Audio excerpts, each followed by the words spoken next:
Onivia, League of Legends highlights. Poppy, potentially. This is even better because you could just play defense with this Skarner pick right now here for KT.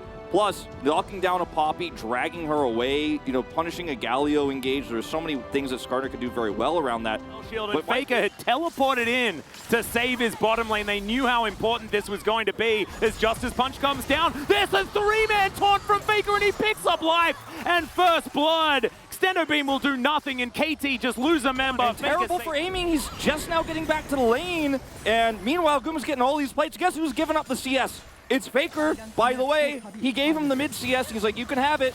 I'm not going to need this T1 composition. Is Hex Flash going to be used here? Zeus has no idea. Yeah, so many wards, but it's going to see him a little bit too late here. Zeus is going to get knocked up by the Wild Growth pretty nicely. The stun should come through. The Nara's onto 3, but I have a feeling Zeus is still going to die, as he will get snipped down. Rascal secures that kill. That is going to be 1 over to KT to even out that scoreline, but the money damage is already a repositioning tool whatsoever. My team is going to be here to back me up, and it's going to be A-OK. I can just run really fast, and it'll be fine. I think with his Ghost, and when you don't know where Cuz is, you obviously could push this on a little bit further. Yeah, Cuz is going to impale here. His own is going to get pushed back. Can't actually get through here, as he does smite for a bit of extra health, but it's not going to save him, and that's Zeri picking up a kill. Ladies and gentlemen, that was, see how powerful she does end up being later on. Don't want to underestimate what she could do. This is going to be a dead turret. Yeah, and possibly a dead Rascal, but he is going to pull out the needlework. There's the ulti from Faker. That's just going to make sure that further, you're going to pay for it. And KT, you're just going to get the streak for free?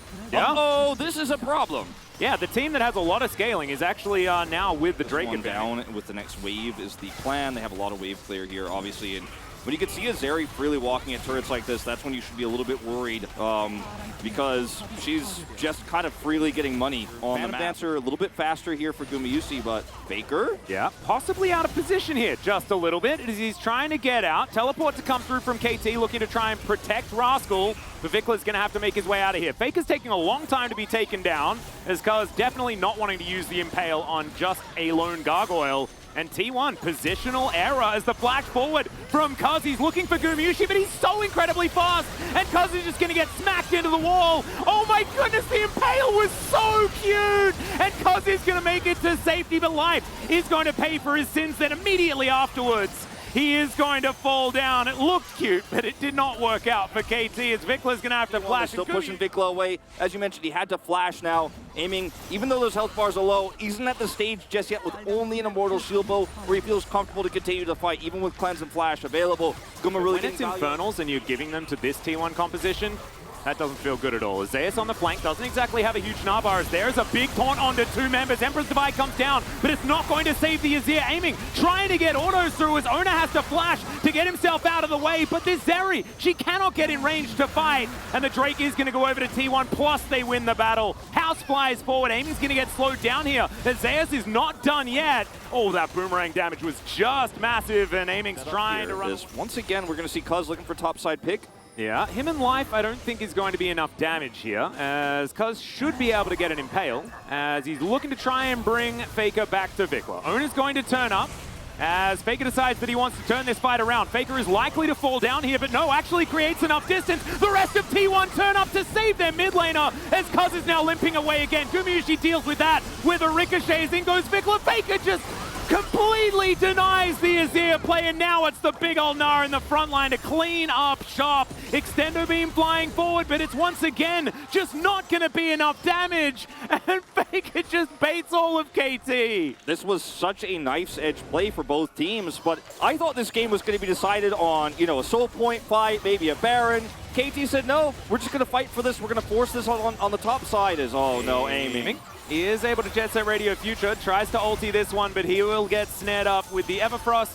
Trying to keep himself alive here as Faker and a Cat, not exactly able to do it, but still Baron's going down, ladies and gentlemen. It doesn't matter that this kill wasn't able to be picked up because T1 now have a gigantic lead and so much pushing threat. Yeah, that could be a decent time to stopwatch. That could be a decent time to stopwatch, but no, Faker is not as scared as I am, as it turns out.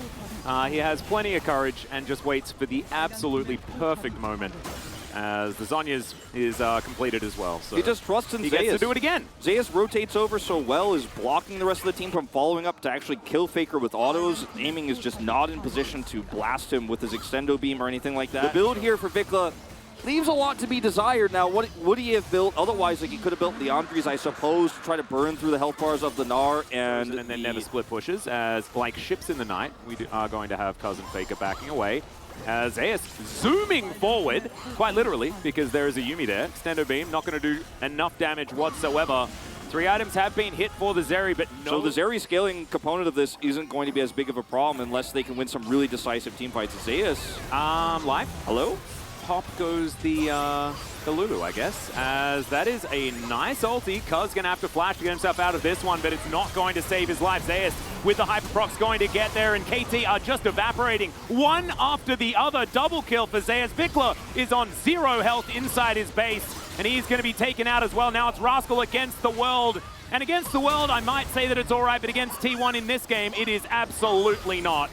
And this turret is going to fall down. T1 should claim game number 1, and this Sivir comp looking absolutely beautiful. 5-0 and 7 here, Guma, on the Sivir, but I think a lot of this game was really about how his teammates set him up, Faker and Zeus in particular. What a beautiful answer to the Zeri crafted here from T1. Yeah, absolutely amazingly done, as they are going to try and kill Live one last time, as Faker even survives. Goes golden. And we'll be able to take down the Nexus. T1 in pretty beautiful fashion behind Faker. And